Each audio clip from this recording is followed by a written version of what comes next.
my Instagram.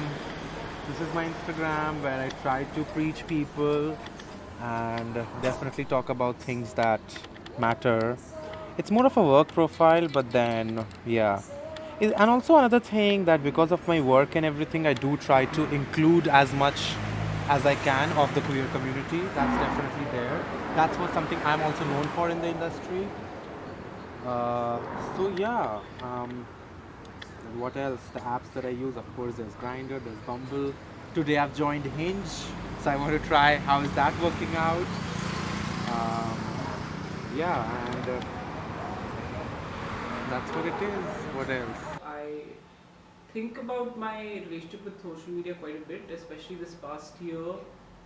I feel like it's over reliant because I've been trying to get off it, but I haven't been able to.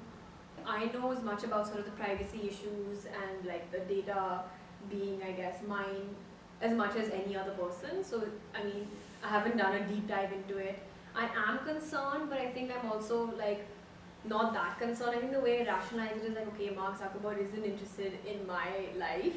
To define data colonialism, we can define it as a new kind of emergent social order, where basically the continuous extraction of data from our human lives is conducted basically for the generation of profit.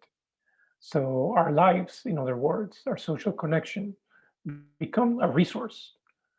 Just like in colonialism, it was about extracting natural resources. This time it's a social resource that's being extracted that can be mined for profit. And so that resource is basically data about our lives. Hi, I'm Nitya. I'm from Delhi and I'm 25 years old. Hi, my name is Janvi. I'm from Kolkata. Uh, Hi, my name is Sunena, and I'm doing job right now, and I'm a trans woman. So I am 22 years old, and I think I came out. I mean, I haven't come out as queer yet to like to my family or anything. I'm mostly still presented to that sort of space, but I'm out to most of my friends, and until recently, it was also on my Instagram. But fearing a like a sort of attack, I sort of like from a university space where I work with, I sort of took it off. I remember I mean, joined this group or something.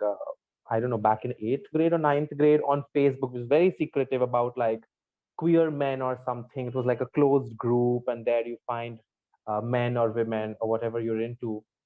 I mean, we have explored and sort of blurred the lines between everything now. And internet in a way has played an amazing role. So back then when I joined, I was like, oh, there are more people like me or something. Earlier, I used to feel very alienated. I was like, okay, definitely something's wrong with me. My mother is correct. I need to see a doctor. And that's how it is. And my life is doomed. But then you start meeting new people, and you see, okay, there are more people, and suddenly you have a sense of connection with them. I think I've had a very intimate relationship to internet since I was probably in class ninth or 10th, where in fact at the time Facebook and all of this was not such a big thing. I was more of a MySpace kind of person and then slowly moved into other social media. But I think in general, I think intimacy and internet has had a very interesting history. And one of the ways I know people seek intimacies when they don't get that in their real lives is through internet. So my journey, for instance, started with what was that wave of forums, online forums to create communities, and this had nothing to do with sexuality per se, but really it started with this being part of this fan forum for a band that I was really drawn to and was absolutely madly in love with. And my really didn't have a lot of real friends at that time. I mostly had virtual friends spread across overseas. My bestie was someone from Australia who had never for the longest time hadn't even seen. First, I recognized myself as a gay when I was in college. Like I came out in college in the first year. I don't know how did I get that courage. बहुत मुश्किल लग रहा था मुझको कि मैं but I was aware of this feeling, and in 11th and 12th I got to know that the homosexual word ये मुझे जब मैं 12th क्लास में थी तब मुझे पता चला कि इसके लिए स्पेसिफिक वर्ड गेन है, गेज होते हैं, लेस्बियंस होते हैं. तो I try to Google it. हमारे उस टाइम पे हम लोगों के पास में इतनी एक्सेस नहीं होती थी. We don't have that like that keypads वाला phone and very small things in that. So वो कई बार हमको गलत डायरेक्शन में भी ले जाते थे. Like you can understand like phones and all that, because उस time पे the search engines behave like that. The power relations, the knowledge relations, those continue to shape our world.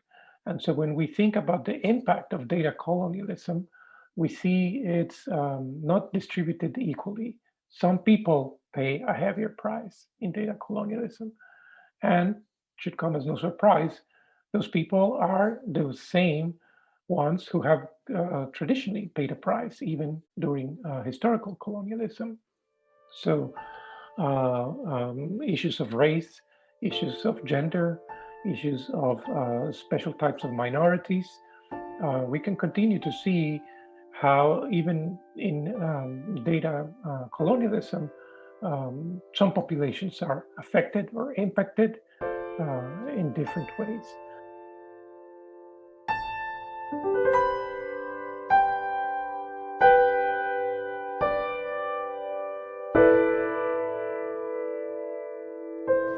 People having the power to express themselves at scale is a new kind of force in the world. It is a fifth estate alongside the other power structures in our society. And people no longer have to rely on traditional gatekeepers in politics or media to make their voices heard, and that has important consequences. And I understand the concerns that people have about how tech platforms have centralized power. But I actually believe that the much bigger story is how much these platforms have decentralized power by putting it directly into people's hands. I think that in terms of expectations of how you're expected to be, maybe less so because, well, on a social media platform, you can still, for example, conceal your identity in terms of how you physically look or sound or talk or things like that. But, for example, there's still a way in which you're expected to talk or communicate, or like terminology that you're expected to use. And while, and I think the saddest part of it is that the point of trying to be inclusive is about accessibility and completely takes away from that, because, well, everybody doesn't know about this, and there are only certain ways you can get to know about this, which most people don't have access to. Someone have commented, like, there was like one comment on my picture, like, oh my god, such a trash. I immediately delete that. It hurt me, like, reading out.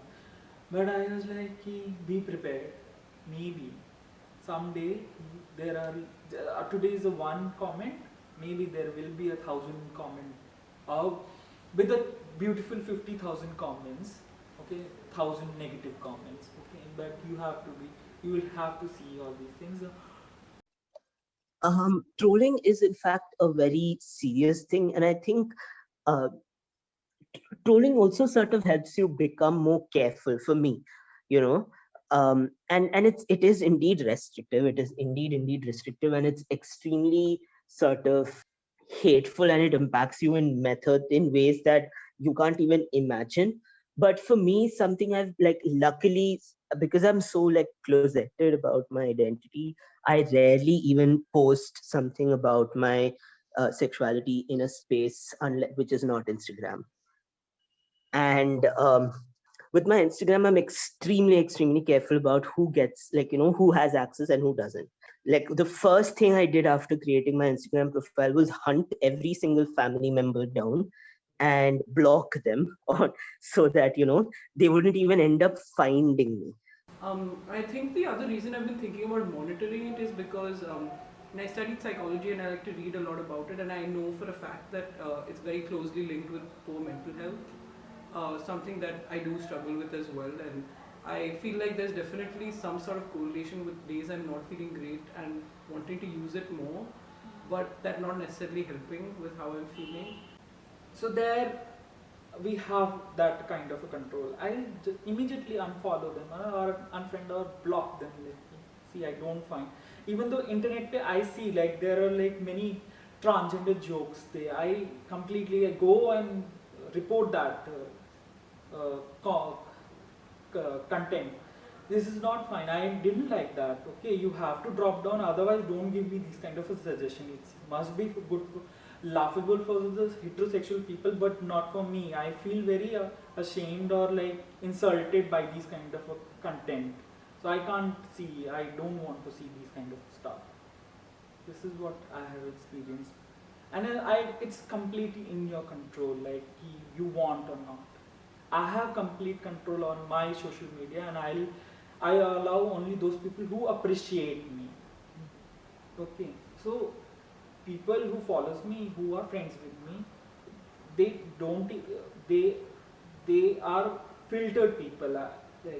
But in real life, when it comes to this, you can't filter people. You have to work with those people who don't want even see your face, but you have to work. But there you have that kind of a remote. Yeah. Firstly, I think, yes, it's important to recognize that we all want to be connected to our families, to our friends. So we all have this need to, maintain our social relationships. And that's what these companies sort of capitalize on. But the corporations can function in very different ways. And the rights they give to consumers and users can be framed in very different ways. We just don't understand a lot of what's happening. The extraction, in some ways, it's kind of invisible. All of us have clicked the little box that says, I accept the terms of use. And maybe this is a way in which we can get our friends or family to understand what has happened. We clicked that box and we didn't understand what we were giving away. We tried to read all of those terms of use, and they were basically in a language that was abstract and foreign, and there was just no way for anybody to understand it except highly paid lawyers. And so I think we need to talk to our friends and our family and our students and our peers about that moment, and to start asking questions about what exactly did we give away? How is it being used against us today? Mr. Zuckerberg, would you be comfortable sharing with us the name of the hotel you stayed in last night?